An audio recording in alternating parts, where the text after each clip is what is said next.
নমস্কার। কথা কিছু কিছু ব্লগে আপনাদের সবাইকে স্বাগত। আমরা আজকে এসেছি ইমামি জগন্নাথ টেম্পলে।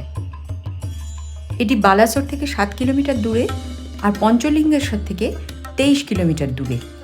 এটি মন্দিরে ঢোকবার মূল প্রবেশদ্বার। প্রবেশদ্বারের দুপাশে দুটো বিশাল সিংহের মূর্তি রয়েছে। বাইরে জুতো রাখবার ব্যবস্থা আছে, সেখানে জুতো রেখে মন্দিরে প্রবেশ করা যায়। আমরা 4টে নাগাদই মন্দিরে এসে পৌঁছলাম এবং 4টের সময় মন্দিরের দরজা খোলে। এমনিতে মন্দির সকাল 6টা থেকে সন্ধ্যে 8টা পর্যন্ত খোলা থাকে, কিন্তু মাঝখানে কিছু সময়ের জন্য মন্দির বন্ধ হয়। তারপরে আবার বিকেল 4টে থেকে মন্দিরের ভেতরে ঢোকা যায়।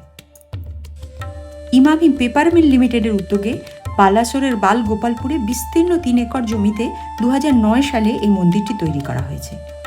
শ্রী রাধেশ্যাম আগরওয়াল আর শ্রী রাধেশ্যাম গোয়েঙ্কা প্রখ্যাত স্থপতি পদ্মবিভূষণ শ্রী রঘুনাথ মহাপাত্রকে মন্দির নির্মাণের দায়িত্ব দেন। পুরীর কোণারক মন্দির আর নন্দীঘোষের রথের স্থাপত্যের সমন্বয়ে এই মন্দিরটি নির্মাণ করা হয়েছে। মূল ফটক দিয়ে ভেতরে ঢুকেই একটি চৌবাচ্চার মতো জায়গা করা রয়েছে, যেখানে প্রচুর মাছের চাষ হয়। আর বাঁদিকে এটি রয়েছে একটি কনফারেন্স হলের মতো।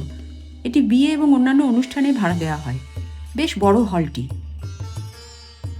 হলটির দেয়ালে জগন্নাথ দেবের বহু তৈলচিত্র আঁকা রয়েছে। বিভিন্ন উৎসবের সময় এই হলটিতে অনুষ্ঠানের আয়োজন করা হয়।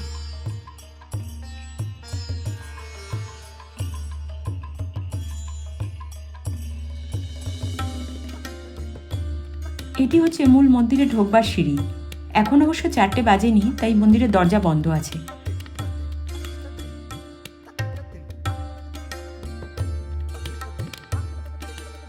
এই মন্দিরটিকে দ্বিতীয় পুরীর জগন্নাথ মন্দিরও বলা হয়।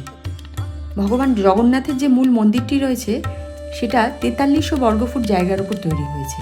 এছাড়া আশেপাশে আরও ছোট ছোট অনেকগুলো মন্দির রয়েছে। মন্দিরের ভেতরে ছবি তোলা নিষিদ্ধ। 22টা ক্রমবর্ধমান ধাপ বেয়ে মন্দিরের ওপরে উঠতে হয়।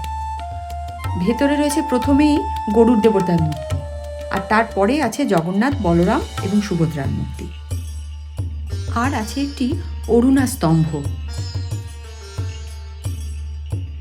মূল যে মন্দির, যেখানে প্রভু জগন্নাথ দেব আসীন আছেন, সেই মন্দিরটা উদীয়মান সূর্যের দিকে মুখ করে তৈরি করা হয়েছে।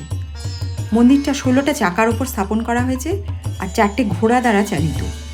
মন্দিরের উচ্চতা 75 ফিট। দেওয়ালে আছে মালা পাথর আর সাহান পাথর দিয়ে বিভিন্ন রকমের সুন্দর সুন্দর কারুকার্য করা। ভেতরে আছে কালো গ্রানাইট পাথর। মন্দিরের 4টে দরজা আছে। পুরী মন্দিরের মতো মন্দির চত্বরে অন্যান্য দেবদেবীর সাথে দেবী মহালক্ষ্মীর মন্দিরও আছে।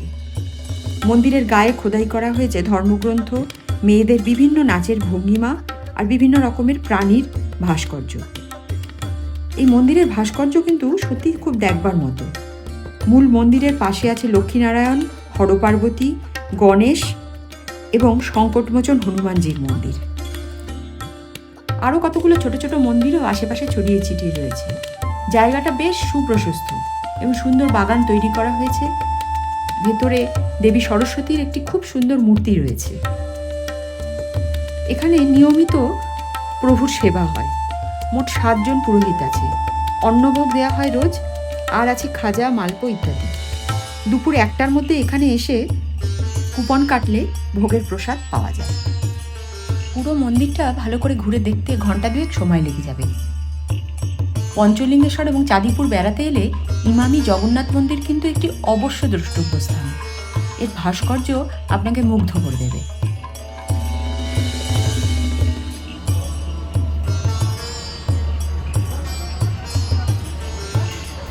হাতে সময় থাকলে কাছাকাছি ক্ষীরচোরা জগন্নাথ মন্দিরটাও ঘুরে আসতে পারেন।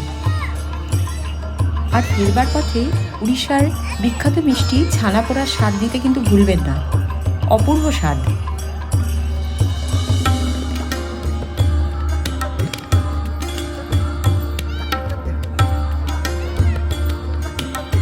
ভালো লাগলে লাইক, শেয়ার এবং সাবস্ক্রাইব করে আমার পাশে থাকবেন পরবর্তী আরেকটি ঘোরার জন্য।